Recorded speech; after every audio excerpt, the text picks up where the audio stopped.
Estamos na estação mais seca do ano e vocês sabem o que isso pode significar? Problemas respiratórios, isso mesmo. Confira na matéria os principais efeitos da estiagem no nosso organismo e saiba como se prevenir. Depois de tanta chuva, chega a estação dos dias secos no Brasil, o outono. Quem mora no Mato Grosso do Sul sabe que o estado é especialmente afetado pela falta de chuva nessa época, quando a umidade do ar chega aos 15% facilmente. Além de literalmente sentirmos na pele a falta de água, outro órgão que mais sente falta das chuvas é o pulmão. E não só ele, todos os órgãos do sistema respiratório sofrem. O ar seco, quando a gente inala o ar seco, ele é umidificado pelas fossas nasais para que chegue no pulmão com a devida umidade. Em algumas pessoas, quando elas têm uma rinite, por exemplo, isso fica prejudicado. E o ar chega seco nos brônquios e nos bronquíolos, nos pequenos brônquios. Isso é ruim, porque isso resseca esses bronquíolos. E a longo prazo isso pode acarretar um processo de inflamação nos bronquíolos que pode ser nocivo para as pessoas. Mas quando a pessoa já tem um sintoma respiratório do tipo asma, né, chamada bronquite crônica, ou bronquite asmática, isso piora, porque os sintomas se agravam, uma vez que com o ar seco os sintomas da asma tendem a se manifestar com maior frequência e maior intensidade. Tudo isso faz com que o simples ato de respirar seja difícil. As narinas ardem e podem até sangrar. Mesmo quem não tem nenhum tipo de problema respiratório sente os efeitos da estiagem. A longo prazo pode dar o processo de bronquite crônica, que não está relacionado com alergia nem com coisa nenhuma, mas apenas a agressão que os bronquíolos sofreram pela inalação do ar seco.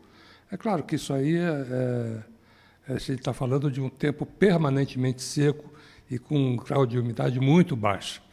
É por isso que se recomenda que mesmo as crianças saudáveis não devam praticar exercício quando a umidade está muito baixa, já que a hiperventilação por si só, quando elas correm, quando elas se movimentam, a hiperventilação produzida já é por si só uma causa de sofrimento dos brônquios e pode desencadear sintomas muito mais facilmente.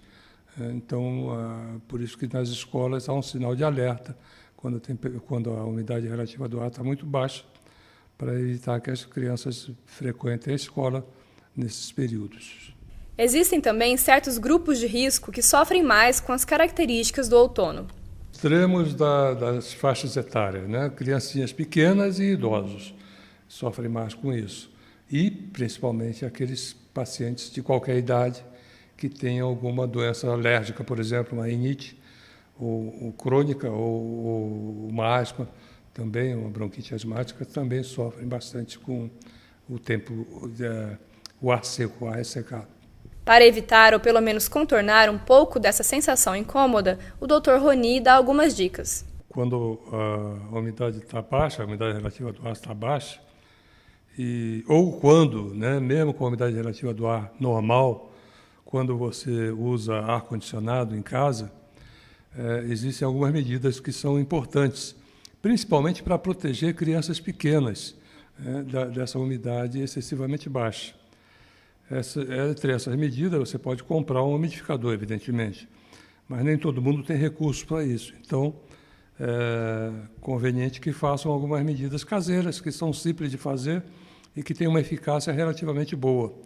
É o caso de você usar uma bacia d'água no quarto. Tem que ser uma bacia, não pode ser um negócio de boca estreita, porque senão não há uma evaporação suficiente.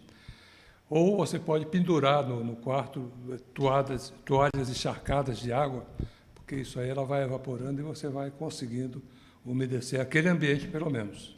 Já o uso de medicamentos nasais desenfreadamente não é indicado para os casos de secura nas vias aéreas. O bom e velho soro, no entanto, ajuda na umidificação. O soro ele é importante para a hidratação, né? Hidratação do organismo como um todo. Mas na parte respiratória exclusivamente não há nada que possa ser feito. O problema é a umidificação mesmo, nenhum outro medicamento vai resolver isso. O outono está aí e não tem como passar direto por ele. Portanto, prepare sua casa e proteja sua família. E ao sinal de qualquer desconforto, consulte um pneumologista credenciado CACEMES.